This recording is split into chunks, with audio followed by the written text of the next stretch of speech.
কি বললো না বললো এগুলার পাত্তাই আমি দিই না। তুমি বলতেই থাকো, আমি করতেই থাকবো। আমরা একটা রিসেপশনের আয়োজন করেছিলাম, বিদেশি কূটনীতিবিদরা এবং আমাদের বন্ধুরা এখানে এসেছিলেন। ঈদের দিনটা মানুষ একটু খোলা মনে সবার সাথে মিশে, আমি একটু মিশেছি। হায়ারে আল্লাহ, এটা নিয়ে কি যে অবস্থা! নবীজি এটা করেছেন রে ভাই, তিনি তার প্রিয়তম সাহাবীর সাথে এটা করেছেন। এটা তো আমার নবীর প্রিয় সুন্নত। আমি তো আমার নবীর প্রত্যেকটা সুন্নতকে ভালোবাসি। কে কি বললো না বললো এগুলার পাত্তাই আমি দিই না। তুমি বলতেই থাকো, আমি করতেই থাকবো। মানুষ হিসাবে যদি ভুল করি, অনুতপ্ত হব, ক্ষমা চাইব, কোনো অসুবিধা নাই। কিন্তু আমার শুদ্ধ কাজটাকে ভুল হিসাবে চালিয়ে দিবা আর মনে করবা নিজেই শুধু জ্ঞানী, আর সবাই চোখ বন্ধ করে অথবা উট পাখির মতো ঠোঁট বালিতে ঢুকে বসে আছে, এটা মনে করবা না। মহান স্বাধীনতা ও জাতীয় দিবস উপলক্ষে গুরুত্বপূর্ণ এই আলোচনা সভার সম্মানিত সভাপতি, সম্মানিত প্রধান বক্তা, ৭১-এর রণাঙ্গনের বীর যোদ্ধা এবং অন্যতম সেনানায়ক, লিবারেল ডেমোক্রেটিক পার্টির সম্মানিত চেয়ারম্যান জনাব ডক্টর কর্নেল ওলি আহমদ বীর বিক্রম, বাংলাদেশ জামাত ইসলামের সম্মানিত সেক্রেটারি জেনারেল সহ সিনিয়র নেতৃবৃন্দ, সম্মানিত সুধীমণ্ডলী, সহকর্মীবৃন্দ, সাংবাদিক বন্ধুগণ, আমি আমার বক্তব্যের সূচনায় এই মহান দিবসকে সামনে রেখে প্রিয় দেশবাসী এবং প্রবাসে অবস্থানরত সমস্ত বাংলাদেশি ভাই বোনদেরকে স্বাধীনতা ও জাতীয় দিবসের আন্তরিক শুভেচ্ছা জ্ঞাপন করছি।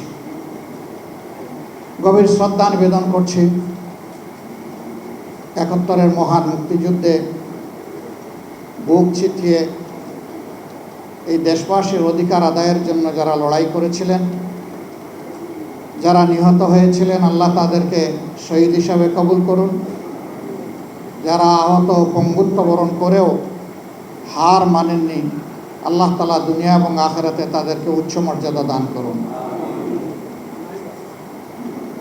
প্রিয় দেশবাসী, স্বাধীনতা একটা জাতির কত বড় সম্পদ, এটা স্বাধীন জাতি বুঝে না, পরাধীন জাতি এটা বুঝে। আমাদের পূর্বপুরুষেরা ১৯০ বছর যখন স্বাধীনতা হারিয়ে গোলামির জিঞ্জিরে আবদ্ধ ছিলেন, তারা তখন অনুভব করেছিলেন স্বাধীনতা কী জিনিস। তাদের এই আন্তরিক আকুতি, তাদের সংগ্রামী প্রয়াস, তৎকালীন নেতৃবৃন্দের বিচক্ষণতা, দূরদর্শিতার ফলে আমরা একটা দেশ পেয়েছিলাম।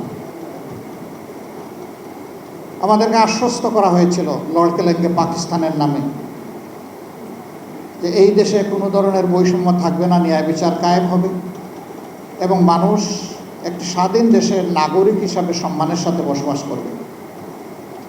এ লক্ষ্য অর্জিত হয়নি, পদে পদে লঙ্ঘিত হয়েছে, যার কারণে ৭১-এর মুক্তিযুদ্ধ অনিবার্য হয়ে উঠেছিল। তবে হ্যাঁ, এই যুদ্ধের আগে একটা সাধারণ নির্বাচন হয়েছিল, একটা মার্শাল ল গভর্নমেন্টের আন্ডারে। ওইটাও কোনো সংবিধানের আন্ডারে হয়নি। মার্শাল ল যখন জারি থাকে, সংবিধান তখন সাসপেন্ড থাকে। সামরিক ফরমানের মাধ্যমেই হয়েছিল। কিন্তু জনরায়কে পাকিস্তানি শাসক গোষ্ঠী এবং সামরিক বাহিনী তারা সম্মান দেখাতে ব্যর্থ হয়েছিল।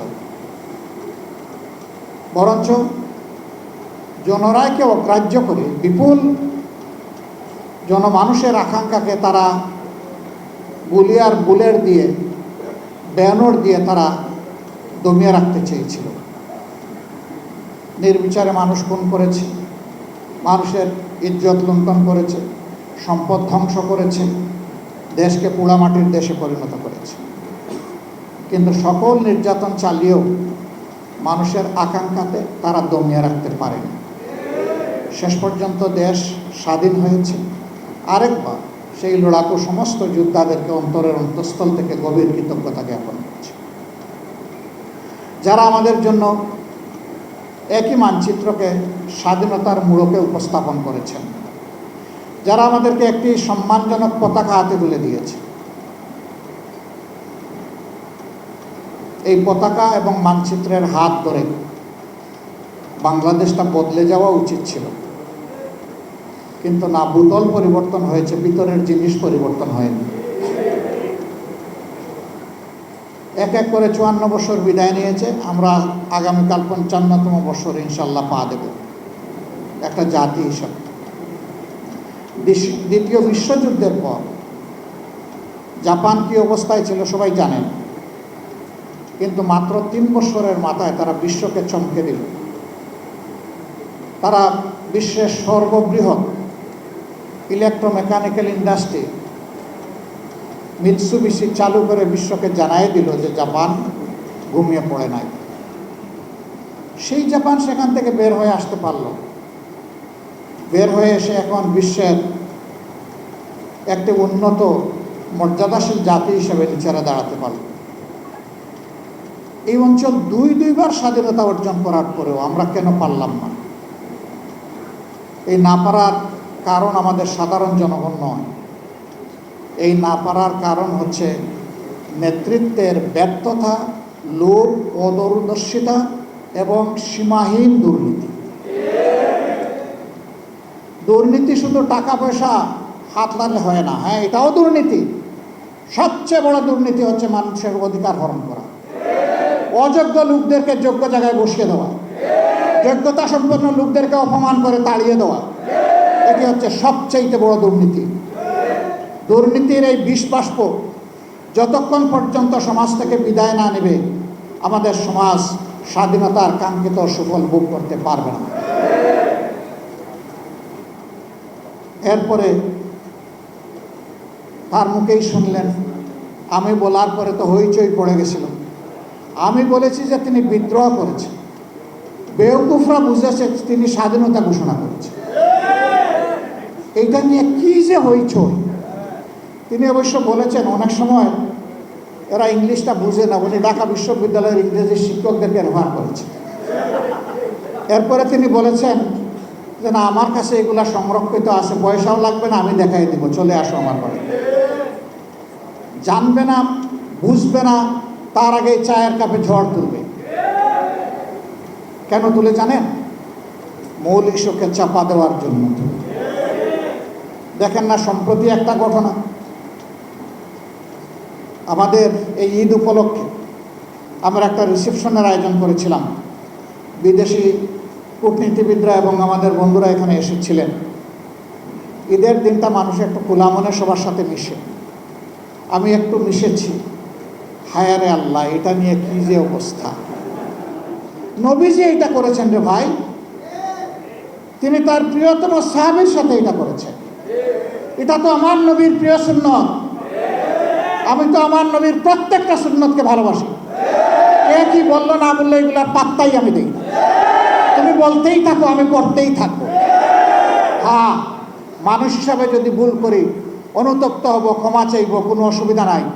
কিন্তু আমার শুদ্ধ কাজটাকে ভুল হিসাবে চালিয়ে দিবা আর মনে করবা নিজেই শুধু জ্ঞানী, আর সবাই চোখ বন্ধ করে অথবা উট পাখির মতো ঠোঁট বালিতে ঢুকে বসে আছে, এটা মনে করবা না। দুনিয়া এখন বড় চালাক।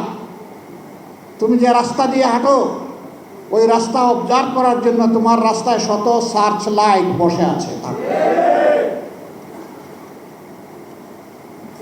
আমাকে একদিন একজন বিখ্যাত সাংবাদিক জিজ্ঞেস করলেন যে আপনাদের নিয়ে এত নাড়াচাড়া করে কেন? আমি বললাম খুব ভালোবাসা তো, ওই জন্য কসলায়। আমাদের ভালো কথাটাকে টুইস্ট করে অন্যভাবে উপস্থাপন করে।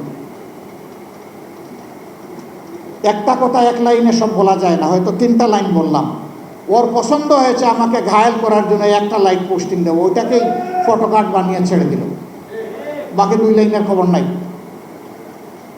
ভাই, এগুলো তো ভালো জিনিস না।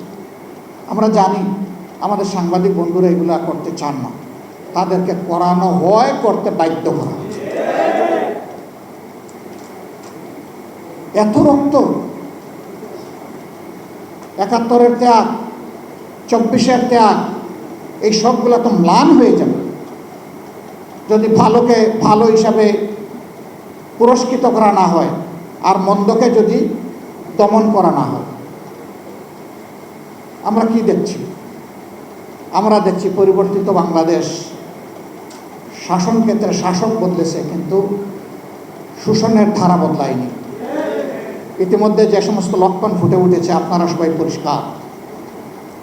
সর্বশেষ যেটা পেরেক মারা হচ্ছে, একটা গণতান্ত্রিক ধারা চালু হোক, এই জন্যে এই নির্বাচনের ফলাফল নিয়ে আমাদের অনেক কষ্ট আছে। সব কষ্ট চেপে আমরা বলেছি আমাদের দেশটা গণতান্ত্রিক ট্রেন হিসাবে রেল লাইনের উপরে উঠুক, চলুক, সামনের দিকে চলুক, আস্তে আস্তে ঠিক হয়ে যাবে। তো উঠাই দিলাম। এই উঠাই দেওয়ার পরে এখানে প্রশাসক, ওখানে প্রশাসক, ওখানে প্রশাসক, এটা কি? এটা তো সংবিধান বিরোধী। পরিষ্কার আপনি সংবিধানের কথা বলতেছেন, ওই সংবিধানেই তো লেখা আছে স্থানীয় সরকারের সকল স্থলে একমাত্র নির্বাচিত প্রতিনিধিরাই তারা দায়িত্ব পালন করবেন। তো এদেরকে কে নির্বাচন করবে? এরা দলীয় আনুগত্যের ভিত্তিতে বিভিন্ন জায়গায় লোকদেরকে বসিয়ে দেওয়া হচ্ছে, জাতির গাড়ে চাপিয়ে দেওয়া হচ্ছে। আমরা এগুলো মানি না। আপনি সংবিধানের এক অংশ মানবেন, আর এক অংশ মানেন না, ভারী মজা। একটা অর্ডারের ভিত্তিতে 2টা ভোট একই দিনে হয়েছে। আপনি গোশত মানেন কিন্তু জুল খাইতে রাজি না। একই তরকারি একই বাসনে পাকানো হয়েছে, গোশতটা খেয়ে নিলেন, বলতেছেন জুলটা হারাম। তো ওই গোশত তো জুলের ভিতরে পাকানো হয়েছে, তাহলে এই গোশত হালাল হয় কিভাবে? ওইটা হারাম।